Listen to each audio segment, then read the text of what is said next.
नमस्कार।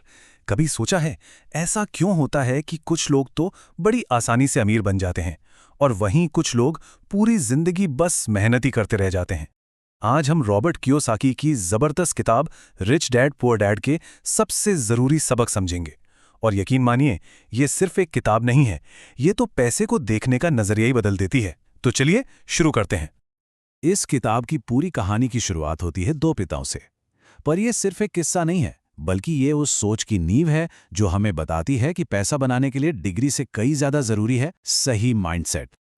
जरा ये फर्क देखिए। एक तरफ है पढ़े लिखे गरीब डैड जो हमेशा एक सेफ नौकरी के पीछे भागे और जिंदगी भर पैसों के लिए स्ट्रगल करते रहे।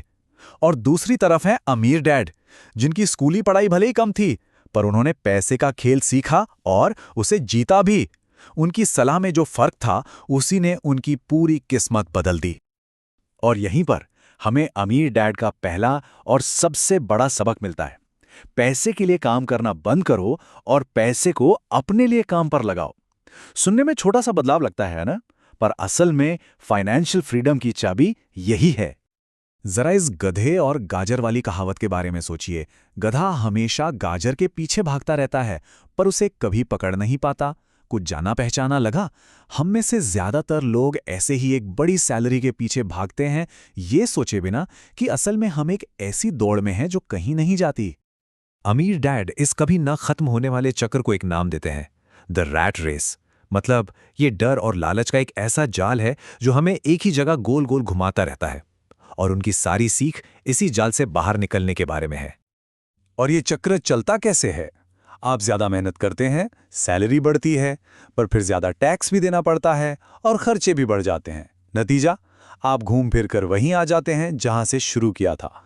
बस फर्क इतना है कि अब बिल्स और बड़े हो गए हैं। ये एक ऐसा सर्कल है जिसे तोड़ना बहुत जरूरी है। अमीर डैड इसे बहुत सीधे शब्दों में समझाते हैं। उठो, काम पर जाओ, बिल भरो और अगले दिन फिर से यही करो। बस यही है रैट रेस, एक ऐसी रूटीन जहां पैसा हमारा मालिक बन जाता है, हम उसके नहीं। तो इस रेस से बाहर निकलें कैसे? कियोसाकी ने यह खुद करके दिखाया। उन्होंने मुफ्त में काम करके पहले सीखा, फिर एक ऐसा मौका देखा जिसे कोई और नहीं देख रहा था, और एक ऐसा सिस्टम बना दिया जो उनके लिए पैसा कमाने लगा तब भी जब वो वहां मौजूद नहीं थे। ये कोई नौकरी नहीं थी, ये उनका पहला बिजनेस था जो पैसिव इनकम बना रहा था। चलिए अब आते हैं उस आइडिया पर जो शायद इस पूरी किताब का सबसे जरूरी सबक है। फाइनेंशियल लिटरेसी का सबसे बेसिक रूल, एक एसेट और एक लायबिलिटी के बीच का फर्क समझना। देखिए, फाइनेंशियल सक्सेस का मतलब ये नहीं है कि कोई कितना कमाता है, बल्कि ये है कि कोई कितना पैसा अपने पास रख पाता है और उसे बढ़ा पाता है। अमीर लोग सिर्फ पैसा कमाने पर नहीं, बल्कि वेल्थ बनाने पर फोकस करते हैं, और ये दोनों बहुत अलग चीजें हैं। अमीर डैड की एसेट की डेफिनेशन बहुत ही सिंपल है। एसेट वो चीज है जो आपकी जेब में पैसा डाले, बस इतना ही।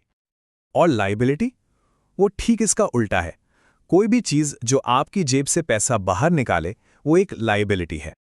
तो देखिए, एक तरफ हैं एसेट्स, यानी वो चीजें जो पैसा जेब में डालती हैं, जैसे किराए से आने वाली इनकम या स्टॉक्स।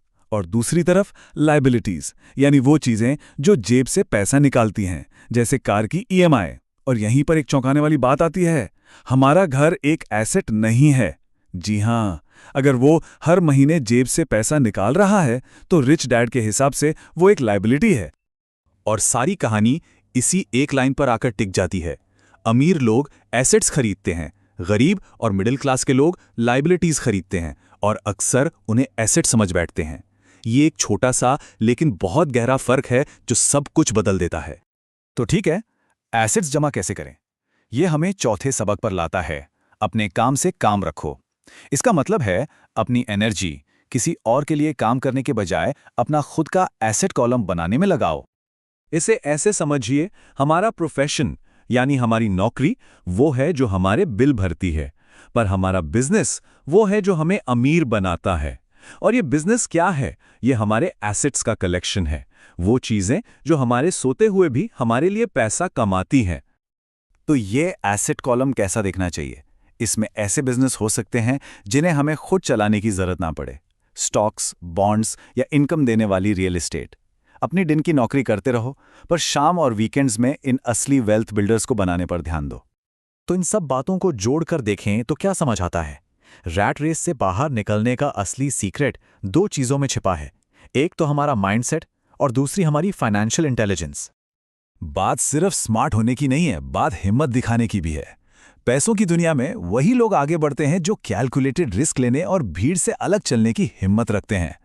डर हमें रैट रेस में फंसाए रखता है और हिम्मत हमें आजाद करती है।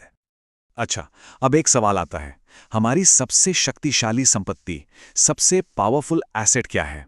वो कौन सी एक चीज है हमारे पास जो हमें अमीर बना सकती है?